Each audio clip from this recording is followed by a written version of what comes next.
Welcome back, fellow armchair generals. This is Gamer1745 here with my continuing playthrough of Railway Empire, the German DLC, the formation of the modern German state, if you will. I'm playing it with my good friend, the new IKB. Say hi, IKB. Hello, everyone. And he's going to be giving us historical information, advice on how to set up railroads. He is, generally speaking, a railway expert, so he knows what he is doing with this. Okay. Now, we're expanding up into here, and I want to connect this, no, it's missing equipment. We'll deal with that in a second. Deal with this warehouse into both these other places, partially just to get the lumber moving. Now, we want to connect both into here and then also into there, and I think we can do both, but I think first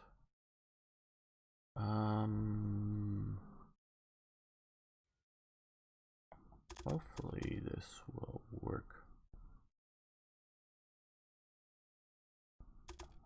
I think we should start with this one here.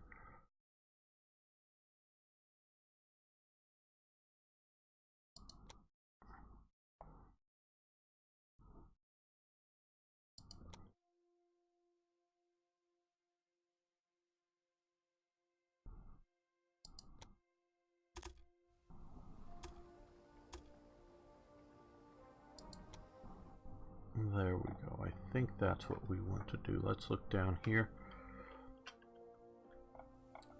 Yeah, that looks good. Okay. Now we'll do the parallel track.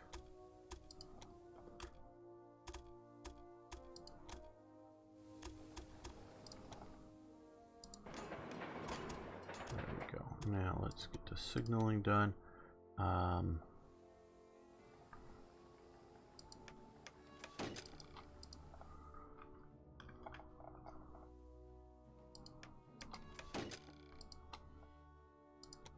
Stick one up there and another one sort of at the midpoint here. Now let's see if we can figure out the track connection this way. There we go. That looks good. There. Don't enter unless it's clear. Don't go that way unless here it's clear.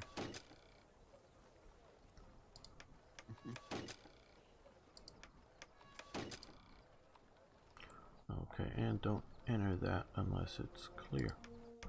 There we go. Now let's set up a from warehouse 5 to Bremen and industrial railroad there, and set up from warehouse 5 to Oldenburg.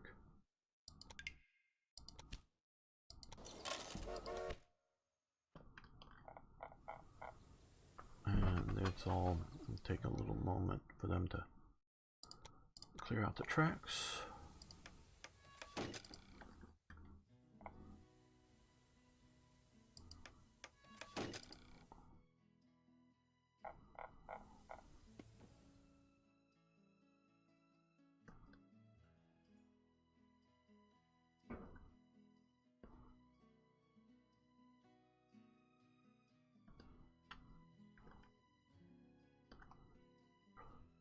We need to connect your rail work or rail network to 750,000 people. And how many do we have?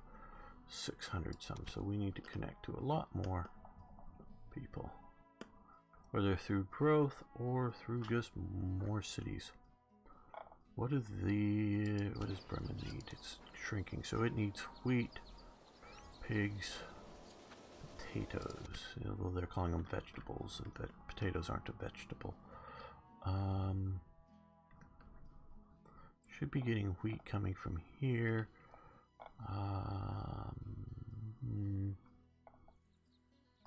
Okay, I'm going to clone this train one more time.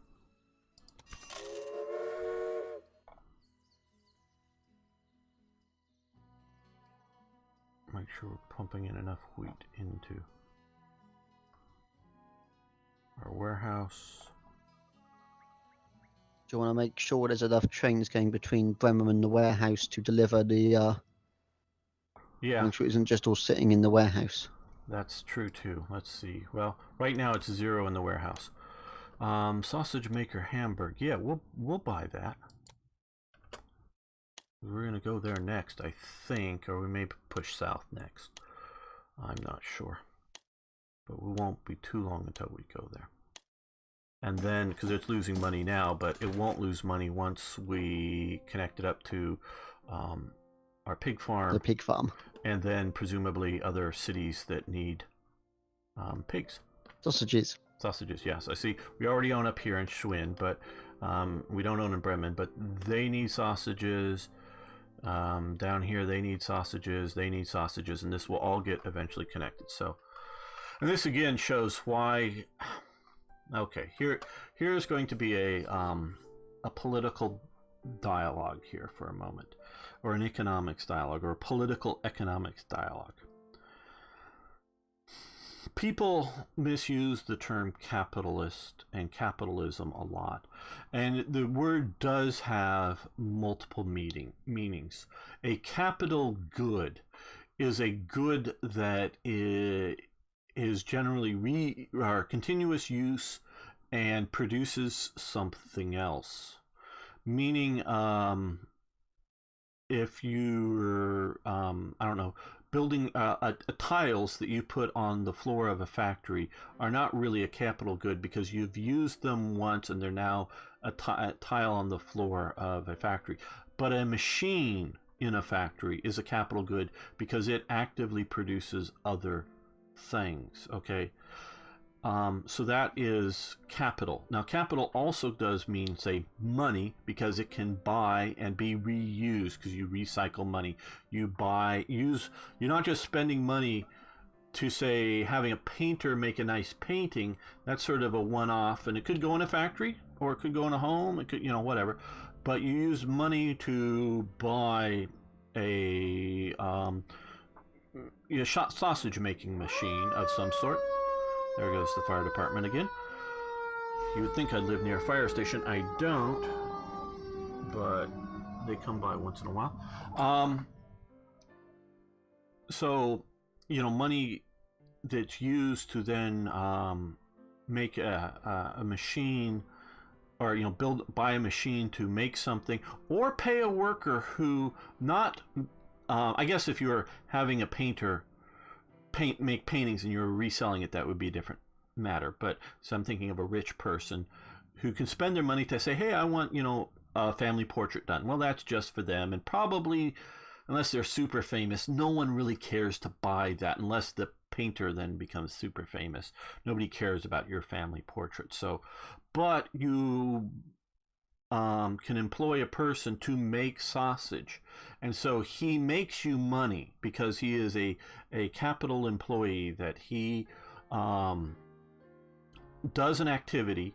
Now he gets paid, and he should get paid a good wage, and all of that, but he gets paid, but his labor needs to make you more money than you're paying him, meaning he shouldn't be an expense in his overall activities. He should be a profit in his overall activities. Obviously, he is an expense like any capital investment, but it should turn a profit.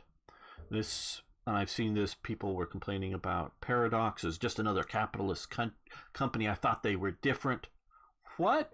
All companies are capitalist companies. And I know whenever they try to be a socialist company, or we're going to share out whatever, they always fail. Companies can have a social conscience. Well, they really can't. Employees and owners of a company can have a social conscience, but a company is just a company. It's there to make money.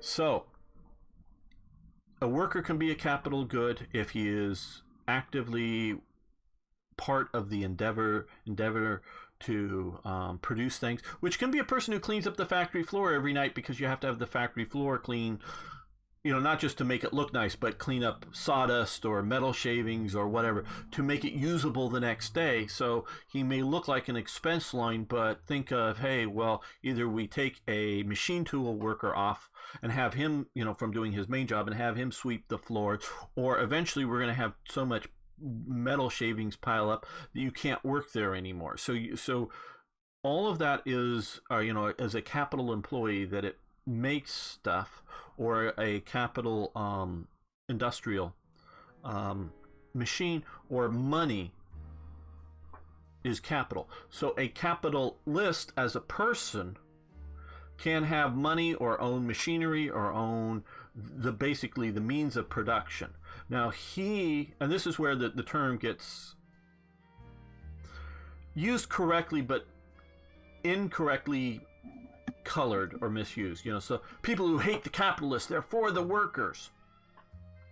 Well, that capitalist may be somebody who wants to work in a state or monopolistic capital situation, so that it is, whether it's under a fascist system or under other state-controlled systems. And so this you find, I know, in Britain as well as other countries, this classical capitalist versus worker dynamic conflict that's been going on for a long time now, and it's built into the social fabric. That is a real thing, but it's also, without a capitalist, what the hell is the worker going to do? Either he becomes a capitalist, gets a tool and says, hey, I'll do something for you. I have a hammer. I'll nail something, on your house, on whatever. Either he becomes self-employed or he doesn't have a job. So workers need capitalists. Now, there is something else that has a name that also comes out of this called capitalism. And so, again, it can be sort of misused in terms, capitalism is something that supports the capitalist, the person. But capitalism, and maybe it should be more changed to free marketism. Okay, it's called capitalism as used by Adam Smith, who set up the theory. It is not a zero-sum game. This is a Marxism understands economies as a zero-sum game, as in there is X amount of land, or the pie is only so big, and so who gets what? Do they get their fair share? What? Fair share of a pie? Let's say we have 20 people. Okay. Who cares if my piece of pie is twice as big as somebody else? If there's a pie is big enough that it's more than we can sit there and eat before it goes bad, does it matter if I'm able to eat twice as much as somebody else if they get full of pie? So this income inequality thing that people complain about, I love income inequality. Just because somebody is making more doesn't mean that I make less. It isn't fair share. Now, we can talk about a living wage. We can talk about the abilities of that, of being able to function in society, and what a particular job is supposed to pay. Is a particular, use a modern example, McDonald's. Is a basic entry-level employee in a McDonald's someone who's supposed to singly support a family of 4? Or is it supposed to support a youthful teenager, or possibly a retirement age, because retirement age people sometimes are quite healthy enough to work and want to work, and so they're just supporting themselves, not supporting a large family, supporting themselves in a single person job. Okay, so a living wage. Well, I've got, I'm a mother of 3 and I can't make enough in McDonald's to support my 3 children. Yes, you can't. You shouldn't be working at McDonald's. There may not be an easy answer, but that job is to, hey, somebody out of high school who has either a small apartment or who lives at home with their parents. That's who that job is for. And in that sense, that job may be very much a living wage, but not for a large family. So, you have that. But living wage issue is a different issue than fair share. Fair share is a meaningless thing. It is Marx and Marxism and socialists generally view economies as if they're land that is, meaning of, if somebody else has it, I don't have it. Whether it's a country, person owning, a larger farm than somebody next door, whatever it is, that's a finite resource. Land is functionally a finite resource. Now, of course, we know with modern fertilizers and modern farming techniques, well, maybe a small farm can produce plenty of, profit for food for a single, person. It may be where it couldn't have been 100 years ago, that same size of farm, because of crop rotation and similar things. Yes, I know too much about all these different things. But so free market capitalism is set up that it needs competition. Every single day in the economy, someone needs to lose their job, because you need to have businesses go out of business because they're doing something wrong. Whatever it is, they're doing something wrong. They move to Hamburg and they open a sausage factory. Well, there's already a sausage factory there. They did something wrong. So people are going to make the wrong choices.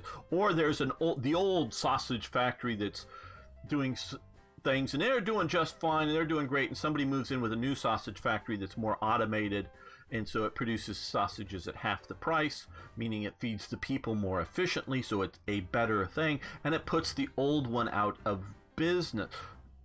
And so it goes bye-bye, and it should go bye-bye. And the employees will have a disruption in life, and that's where unemployment in America, at least it's called unemployment insurance, you get that as something that you pay into while you're working.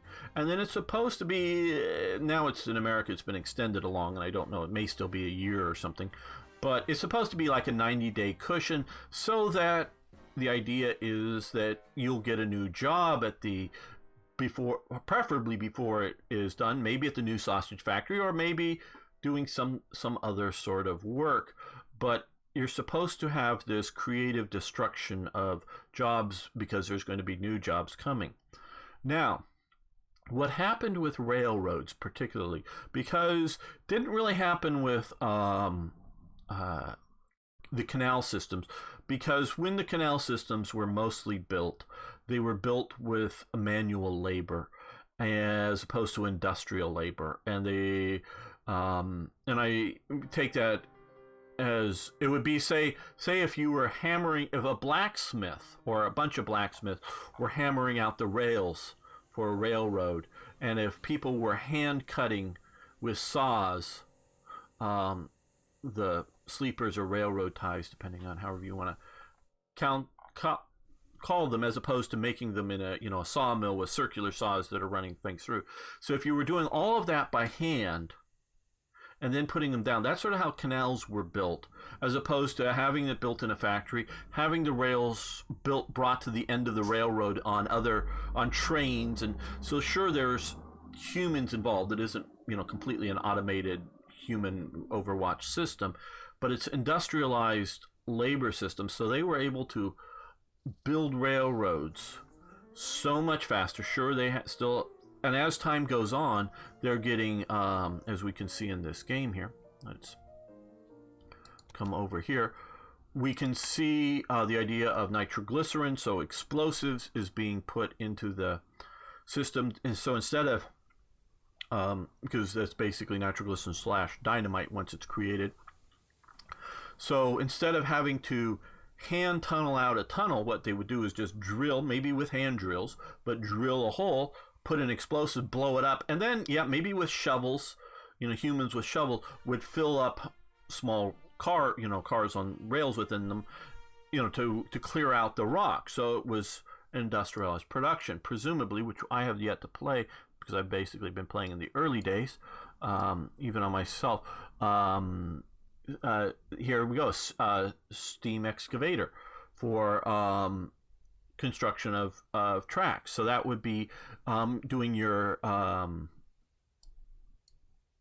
your earthworks, whether it's cutting through the high areas or finding somewhere, whether maybe the high areas or somewhere else, digging the earth up and putting it in rail cars, and going to the lower areas where we have a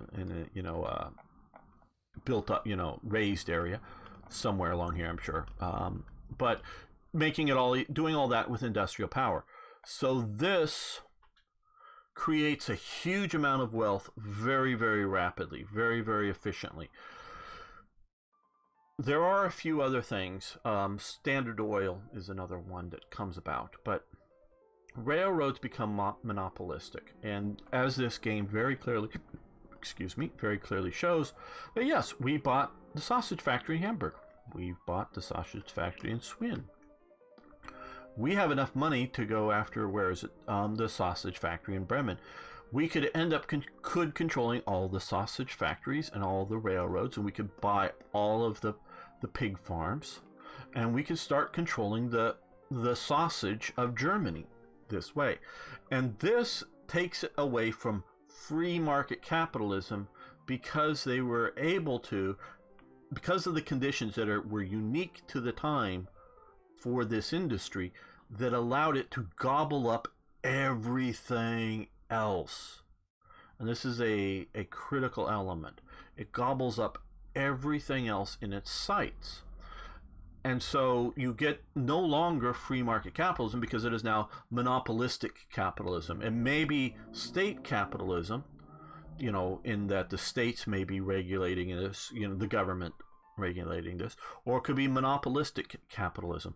Again, the game Monopoly sort of comes out of some of this era. That's why they use the term.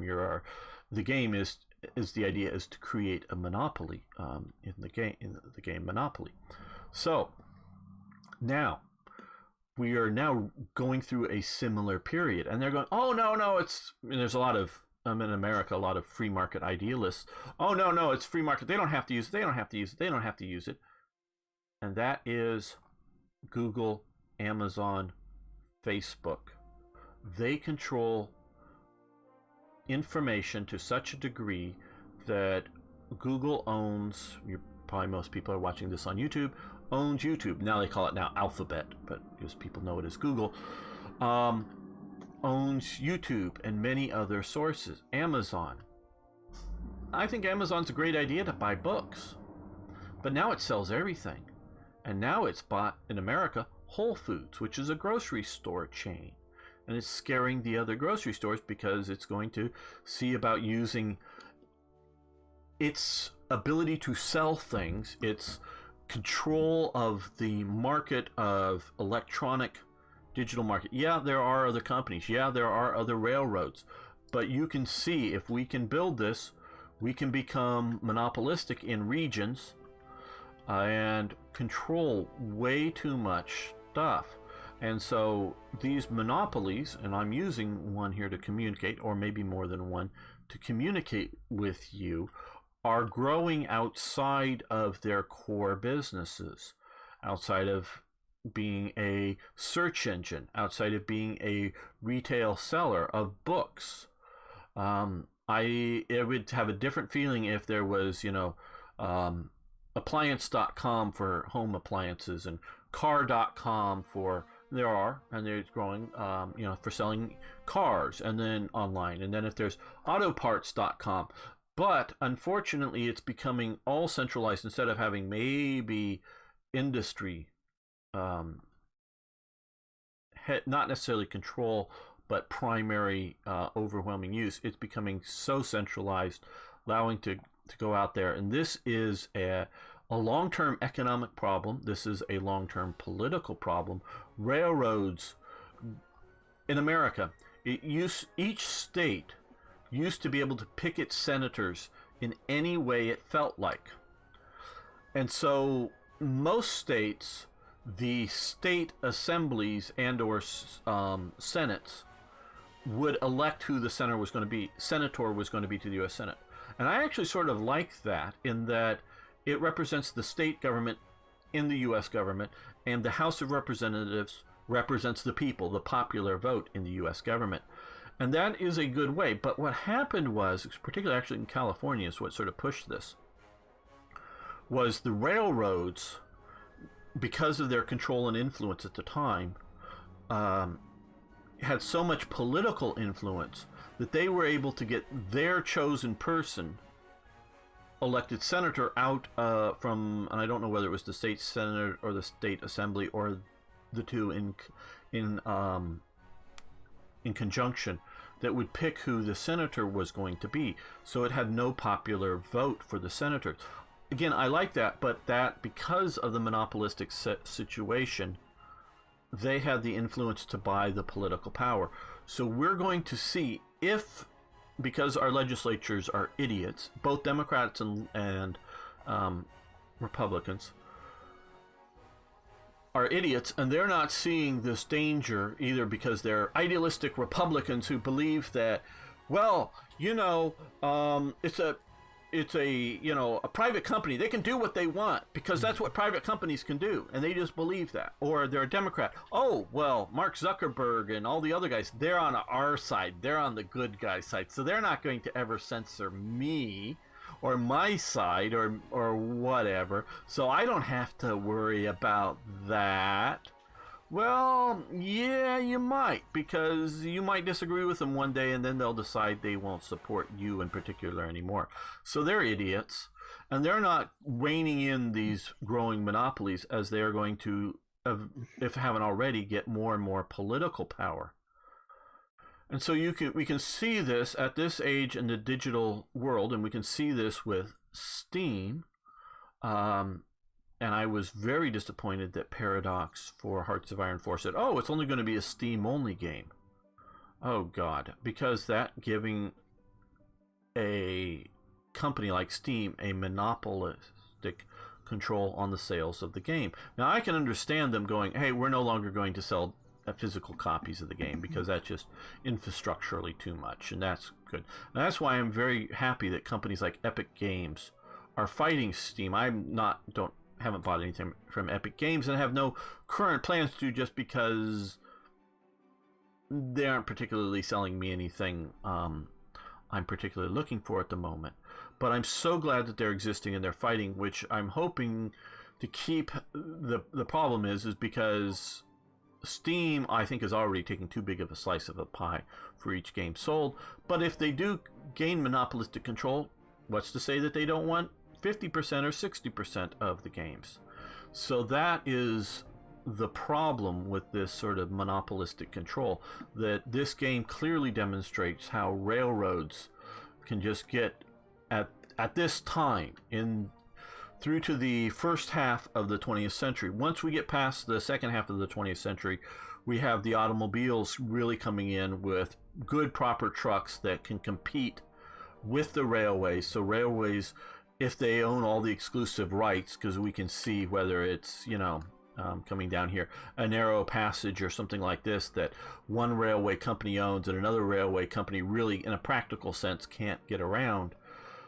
Now with roads, we can go, oh, well, you mean you're charging that much for railroad connections? Well, we're just going to hire truckers to drive it. So it competes with them now, and I'm sure IKB will agree with me.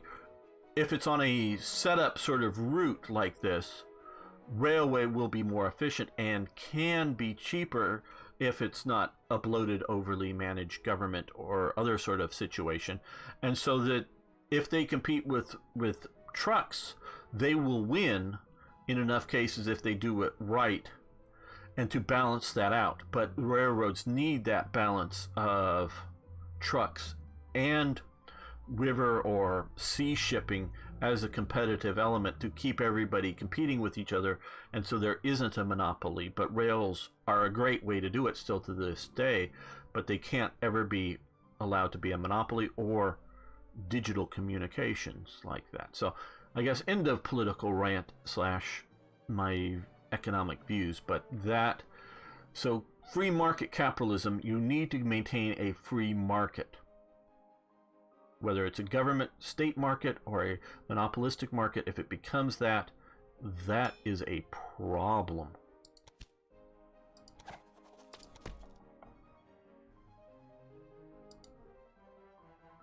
Let's see, can you use an engineer? Yes, you can.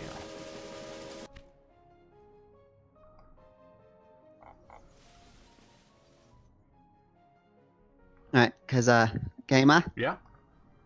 Yeah, because one of the things that really hurt sort of railways in the UK, especially sort of in the sort of mid 60s, when they were had been under state ownership for a while and weren't doing so good, was that they were still tied into a lot of sort of effectively price control laws on how much they could charge. Saying that they had to charge a bit, they couldn't charge stupidly high prices for shipping things. Right. Rules that were introduced back when they were essentially the only game in town because they were so much more efficient than canals. Right. And this was before, these were rules that were introduced in like Victorian times, before you had effective trucks and lorries and such. Right. And it was that plus an awful lot of very out of date working practices that had been kept around either because the unions insisted upon it, or because of just, to a certain extent, built-in sort of conservatism of we've always done it this way, and people not wanting to challenge it. That's why an awful lot of railway lines in the UK ended up being closed, because they just couldn't compete, and because they were under state control and had essentially become one whole railway company for the whole country. They'd essentially almost forgotten that there was competition out there. They thought, well, there's no other railway companies around, so who do we have to compete with? And they didn't think, actually, we've got to compete with the roads, we've got to compete with, a little bit further down the line, you've got to compete with the regional air flights from, say, London up to Scotland, or say, even things like Bristol up to Liverpool. Right. There's quite a few people who will fly that by air because it's so much faster. Right. Yeah, I've even, being a Californian, so it's saying I even have flown from London to Edinburgh because I wanted to visit London, and then I wanted to go up to Scotland, and it was quicker and cheaper to fly up there. And so, as opposed to, just long distance flying across continents and oceans. So yeah, it does become an issue of scale. We'll say, I don't know, let's go with Belgium. Belgium may be a small enough country that it may make more sense to have government-owned railroads. At some level, it may just be for the convenience of our people and our travel. We're just going to have the governments own it, and they're going to centralize plan out the system. But once you start getting to a large enough scale, and definitely once you're into the scale of the United States, having the government manage it, the government's job is not necessarily suited best to make decisions for the railway, because there'll be some politician who goes, well, I want connection to my town, and they have the political power to force a government-owned railway to put connections into a town that couldn't be profitable. And so that they would do these kinds of things. They have different interests than a business. The businesses, as we talked about earlier, is to make money. And so it's very interesting to, like you say, competing against other industries, and that is where governments fall down. Now, I totally in agreement, particularly if something is both I don't know, tightly controlled, meaning you have to run on rails, you just can't drive on roads or whatever. Tightly is controlled as rails, as well as sort of mass passenger situations that you're in control of somebody else, meaning passengers riding on that, and what they could do, of having significant government regulations, particularly with safety, but other issues too, rail width and other sorts of things. That I'm happy with government involvement personally, but it can't become monopolistic. And it's very interesting that how you talk about how they didn't foresee, trucking or even passenger flights. that is something. In Britain. Yeah, they didn't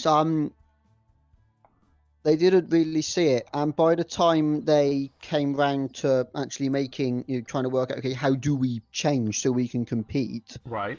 They'd already, at sort of the higher political echelons, they'd actually already been infiltrated by a lot of people who had ties to either trucking companies or to companies making asphalt and tarmac to pave all the new roads and highways that were being built.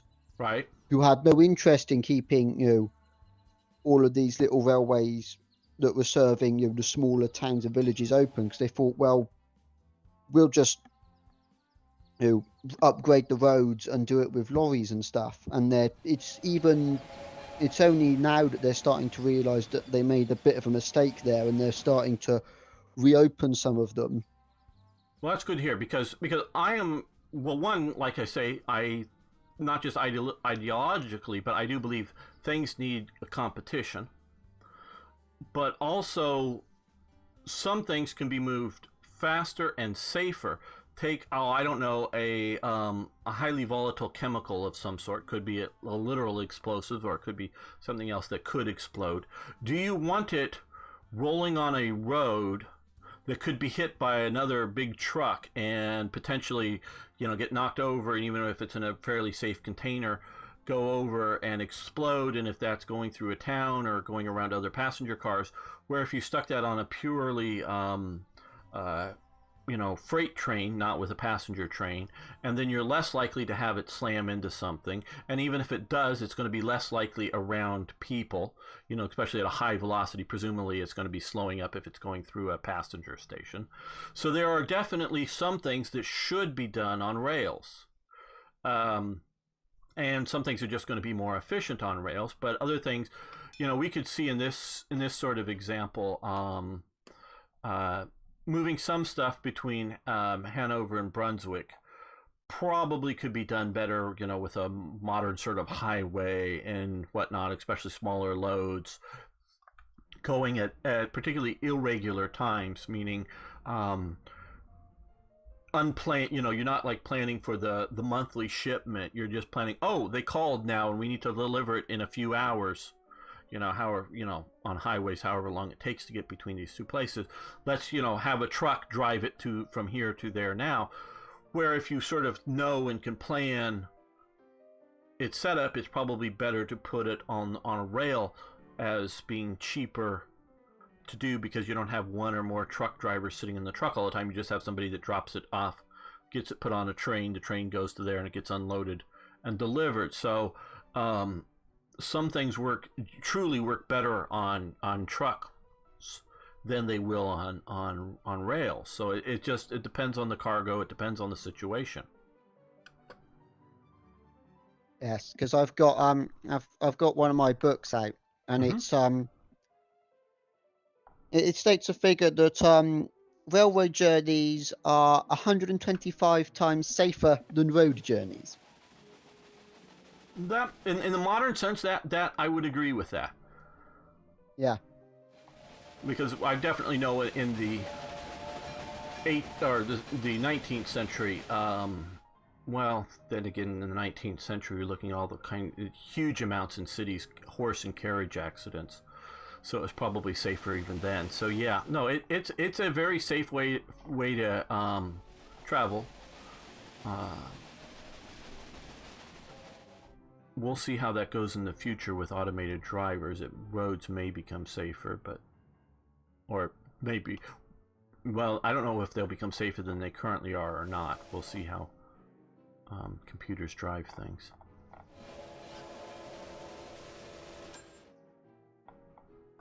Okay, we have more research points. Let's go back to our time period.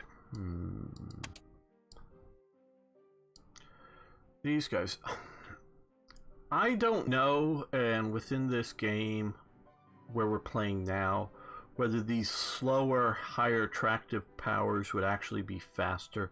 It seems like if we're doing this amount of attractive power at 52%, It seems like we're not going up and down enough steep grades, or the weight of the cargo doesn't, again, seem to be slowing our speeds down so much that these slower but heavier tractive powers cars would be better. Or what do you think about that, IKB? Or how would we tell that within this game? Do you know?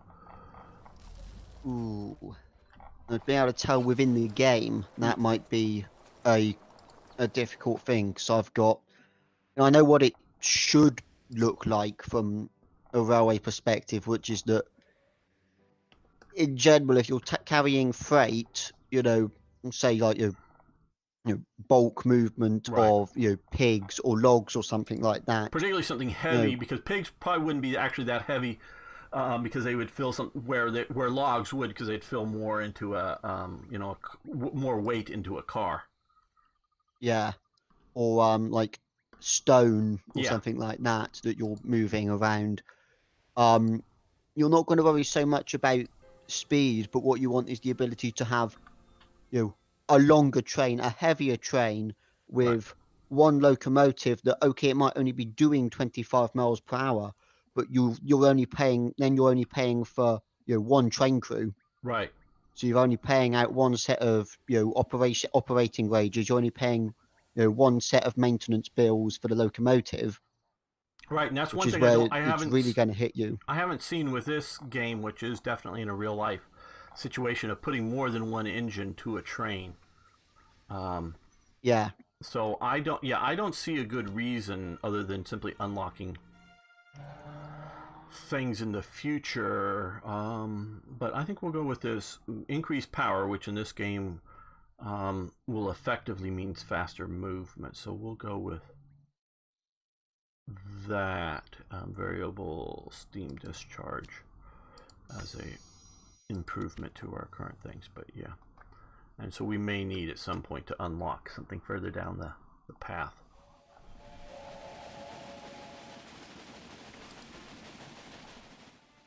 It's because very much how you, when you're talking about things like obsolete or obsolescent weapons in Hearts of Iron 4, there is there's not really any such thing as a obsolete or obsolescent locomotive, as long as it can still as long as it's not so old that it's completely out of date. Right. You can use quite often there'll be cases where as trains have gotten heavier and bigger and need to move faster, what once might have been your top link express locomotive has now been moved back down to,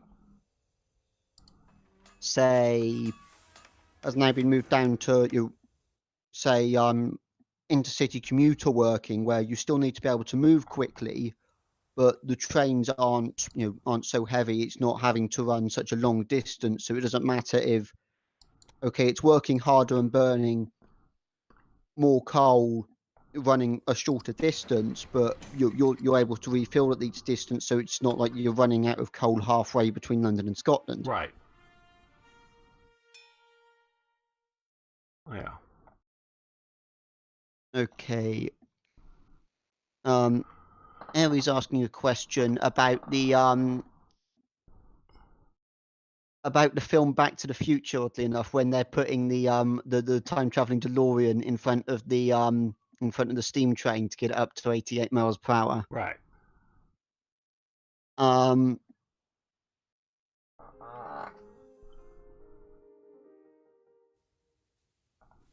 Basically asking, could a train from that time period make it up to 88 miles per hour by itself? It probably could, but you'd have to be it would depend on what exact. I'll have to check what the supposed date It was set. It was now. I think vaguely. Well, they had they were carrying 1870. Now, whether that's correct or not, they were carrying 18.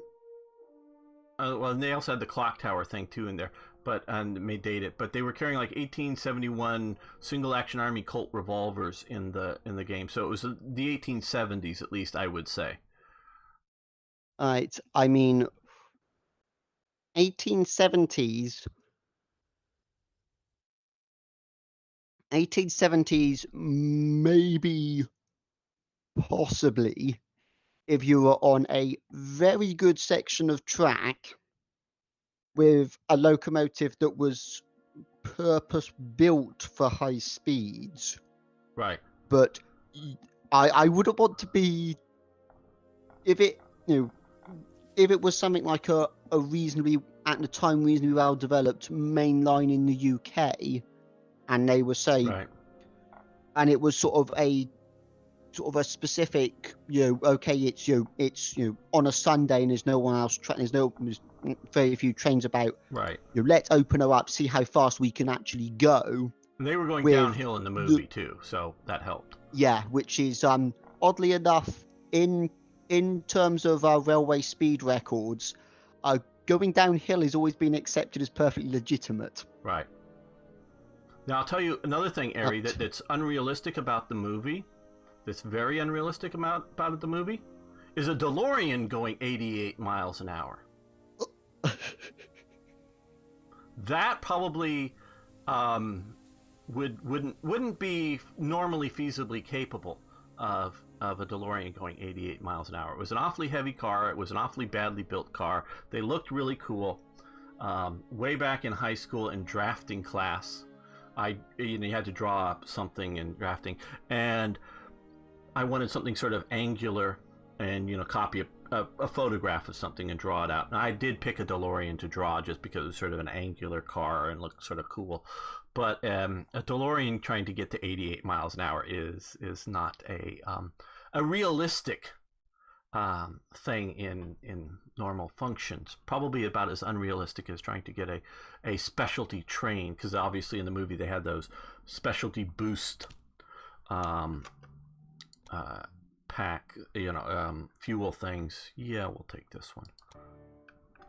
In there, and they were going downhill, and the engine ends up blowing up because they overdo it. So, and obviously that's dramatic effect in the movies, but it's something that's theoretically possible, but not likely, as it I would could be saying. It would be theoretically possible, but it's would you have been able to do it on a railroad line out in the American West with just any old random locomotive you happen to have commandeered? I don't think so. Right, yeah. And you'd be a braver man than me if you wanted to try. Right. So yeah, but still just getting that DeLorean up to that speed is another issue.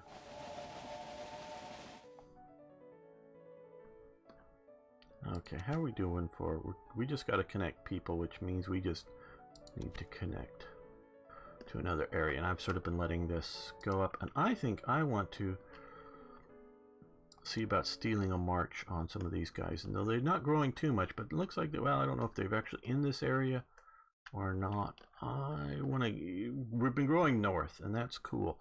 But I think we want to come south here to sort of develop more in this area. There are 1, 2, 3 with some reasonably good, but it also eventually opens up down into Switzerland, Zurich and whatnot down here. So I think we want to expand that way, just sort of be a little different than either.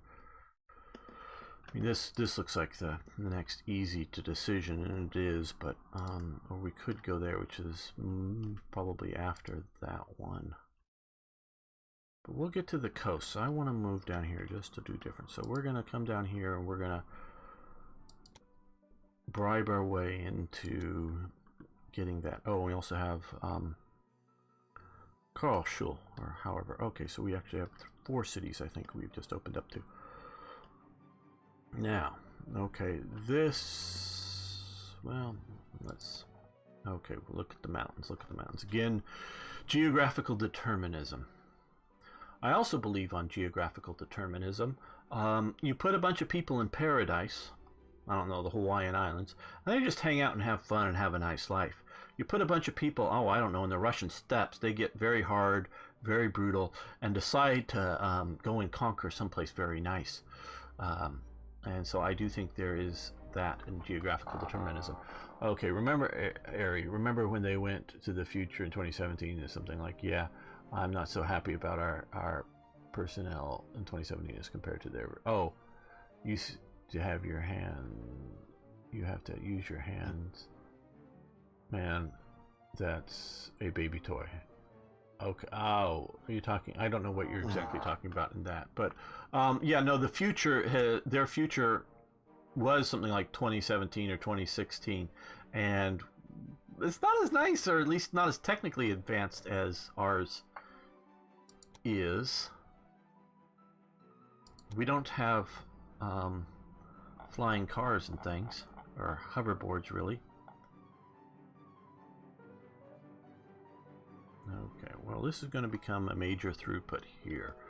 And we may snake our way through the mountains, but I don't know yet that, well, with all this congestion, it may just become a thing to come through there. But this is going to be our first.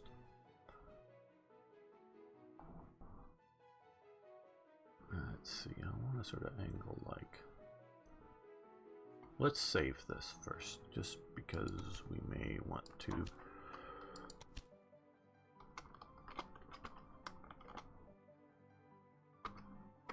Go yes, back. because I think coming from Worms and then going through that pre-existing gap in the mountains would definitely be a good. Right. Definitely be a good shot. And possibly, if you did have to go for the further north route at some point, try and follow the banks of the river. Right. That as would you be know smart, that there yeah. it's going to have to be at least reasonably flat.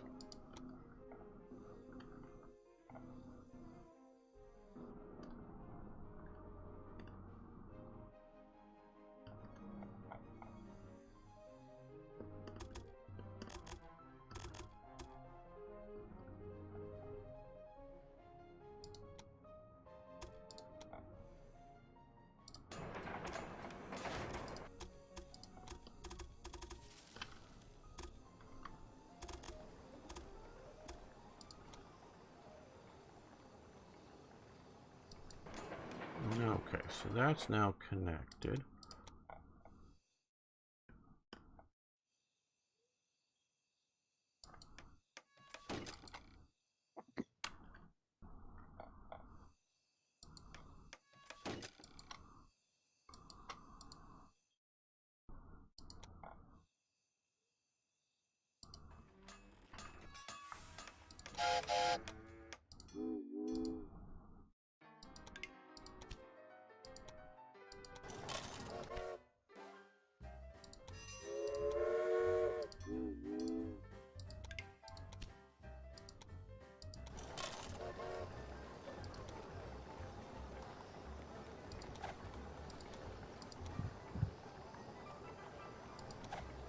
Let's go back to this other train.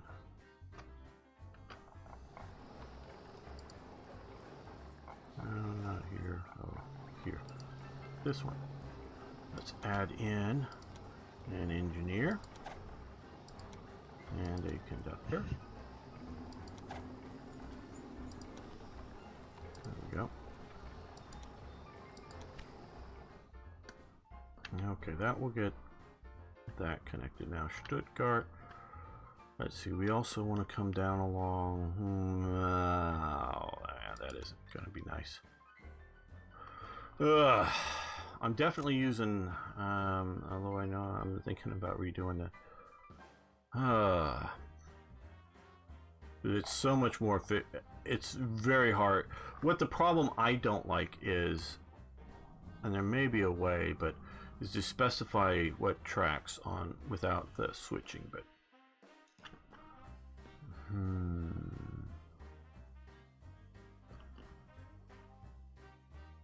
Now let's go back to the save. I want to go back to the save. Oh, go back. Load.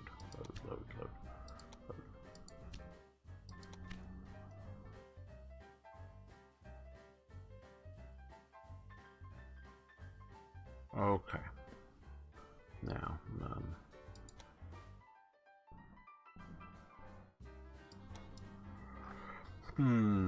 because what we also sort of want to come down this way too, down to Stuttgart along, or Freiburg here, down along there. So,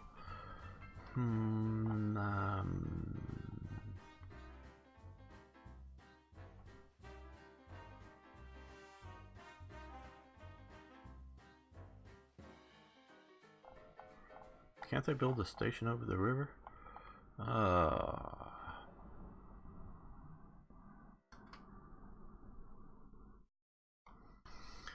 Because if I went to this train station, this is shorter, but just doesn't give you the easy expansion. And because I'm really sort of hoping that we're going to get Ulm, which is probably up and around, everything connecting through here.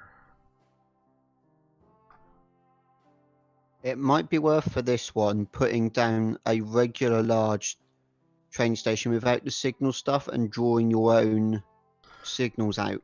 So that might make it a bit easier to fit it in. Yeah, and it would. The problem that I have with that is through trains. It's hard. There may be a way, but I'm not sure, of specifying what track to use.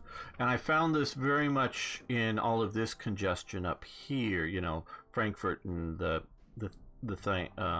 farm station here, is that if you use the signaling control, they will automatically route it to whatever track is free at that moment.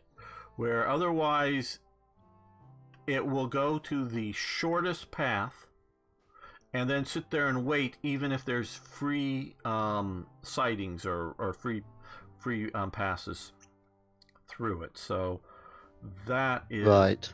My conflict with this. Okay, I think we can sort of kind of do this. Let's just,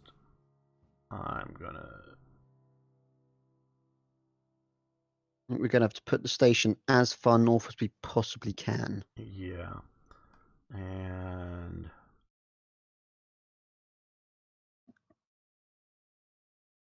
I think that's got it. Okay, that is probably the best we're going to do. Okay. We're using this one. Oh, I want to start from the other side, I think. Because we may put another line bypassing, where it's bypassing all this junk straight into here. I don't know if there's, I don't think we can, because we have to do it in that center. We can't add another station, but it might be better someday to come down that way. We'll see, but at least we're going to come. Let's see, let's watch from both. This is going to make the bridge longer, more expensive, I'm absolutely sure, but oh well. To get what we want to do, we're going to spend.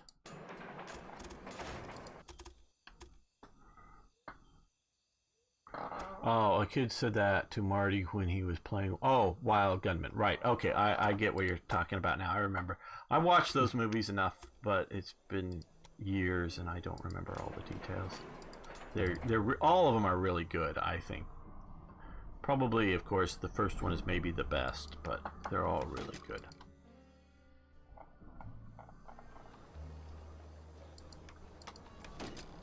Yes, I knew someone at school who actually made a for a film project, actually made a his own version of Back to the Future 4. Mm-hmm. Okay. You know, which was I think it's still at my parents' house, but I've got the little DVD of that he made that I got, and that was quite good. Right. It was all. It didn't match up very well scene-wise because it was all filmed around around my old school, but it was very well written and quite cleverly done, and I did like it. Right. Cool. Now here, I'm probably going to do a tunnel through these mountains because we could go around, and we very well probably will go around at some stage, maybe, but I don't. I'm thinking more of the cost in time than the cost in money. But we'll see how we connect that up. So I'm looking here. We got whatever turnips or whatever these are down here, and the possibility again through mountains to Freiburg if we want to go there, but I don't know that we will. So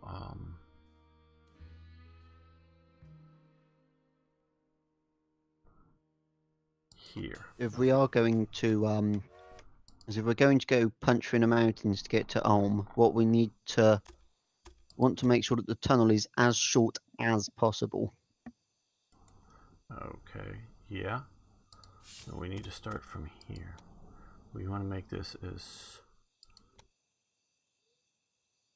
tight a turn, and that's the inside of it, so that would be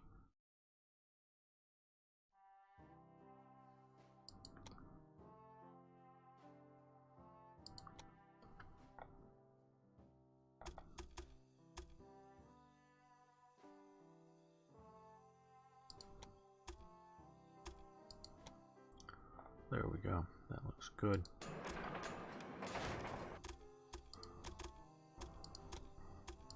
A little bit of earthworks there, but not too major, doesn't look like.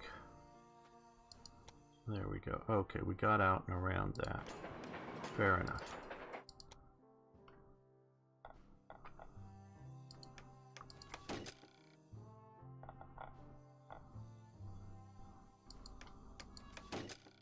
Okay, so now we're connected through to there, through to Stuttgart. And let's come down here. I'm still going to use the train station with signaling, even though it may not go anywhere further, but still. Is there any... Okay, we may... Oh, you could always use a... We'll probably go down into this... What's just over... What was that? What's over the border towards the south in the other... Yeah. We may yeah, be so there's connecting iron down there that we might need. Iron, but also just connecting to Basel and over to Zurich or something like that. So let's do it this way, sort of vertical. Build for the future. Okay.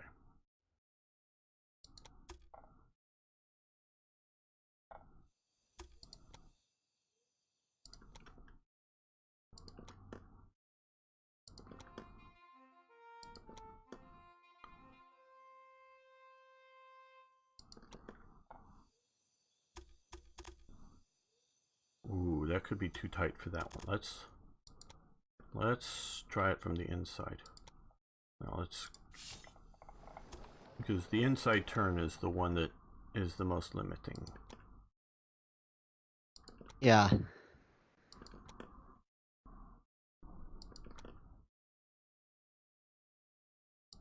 Because I know that down around Switzerland, a lot of their sort of more secondary lines out to some of the further away places in the mountains are actually, instead of being built to standard gauge, they're actually built to meter gauge. So they're about 30 centimeters, about a foot narrower than regular and sort of normal standard gauge train tracks. Right. Which makes it cheaper to build in the sort of tough, rugged mountainous terrain, and also means that you can get away with much tighter curves. And that's why you'll often find in more mountainous areas, if they're still desperate to get a rail connection of some sort, they'll often think of dropping down to narrower gauges, which is why in a lot of parts of like Africa and stuff, you'll find that they've a lot of places have gone with Cape gauge, which is about 3 foot 6 inches, because it's still big enough to move large quantities of materials and stuff, but it's being that much narrower. It's a lot less expensive when you're building, possibly very long distances through quite difficult terrain.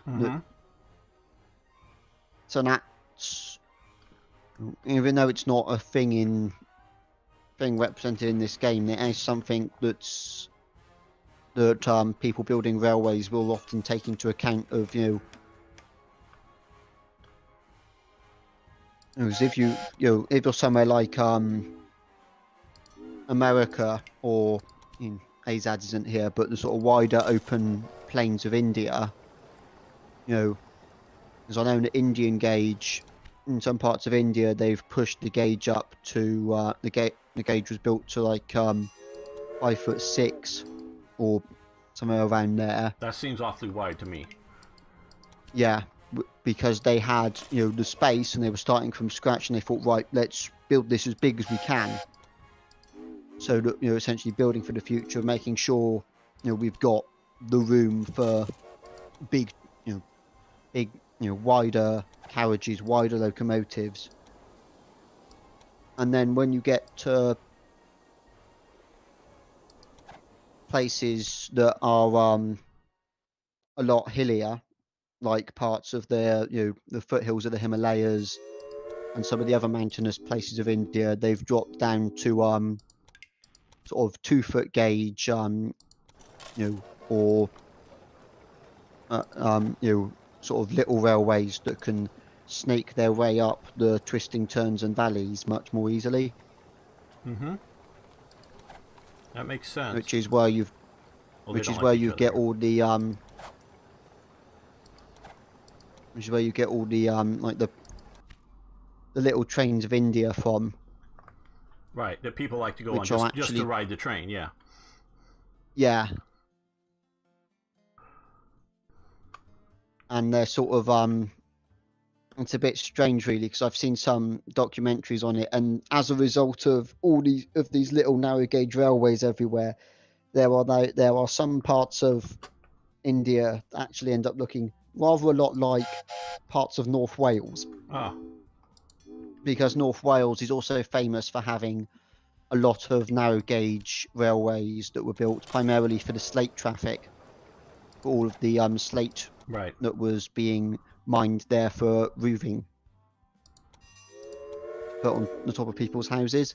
And because it is a very mountainous area, very hilly, it was cheaper to build narrow gauge railways, and North Wales narrow gauge sort of was the first place that really did it and did it well, and that became sort of the model that was followed by a lot of other places. Okay. Didn't quite realize that, but yeah, that's cool. Let's add a few signals. Don't think we need to overdo it, but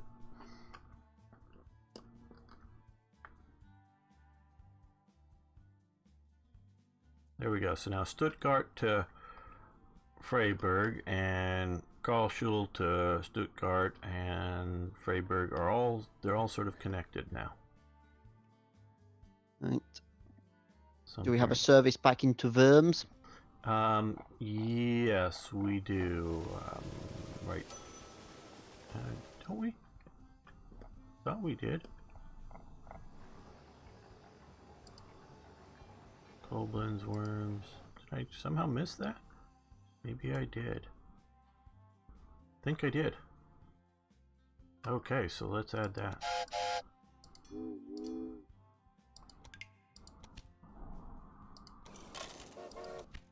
Okay, and then I know it's a short path, but we'll get going from both sides.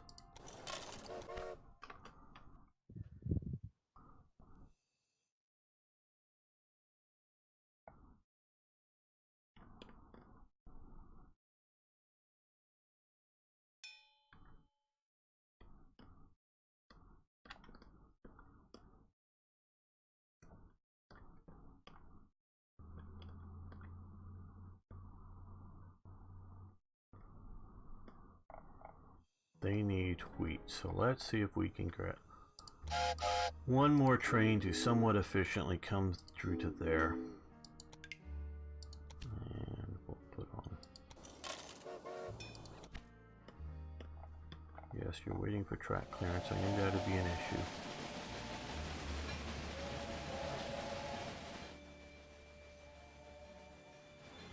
Okay, now it's being loaded. Good.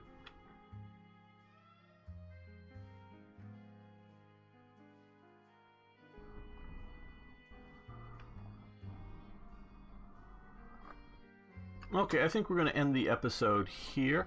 I want to thank everyone for watching. I want to thank IKB for his great commentary. It's really added more color to the whole series, not just this episode. And I want to thank you for watching. If you haven't already, please subscribe to the channel. And please post your questions, comments, but also your questions to me or IKB about railroads and history of them and how they work and anything you may have. We'd love to answer them in a future episode, so please post that below.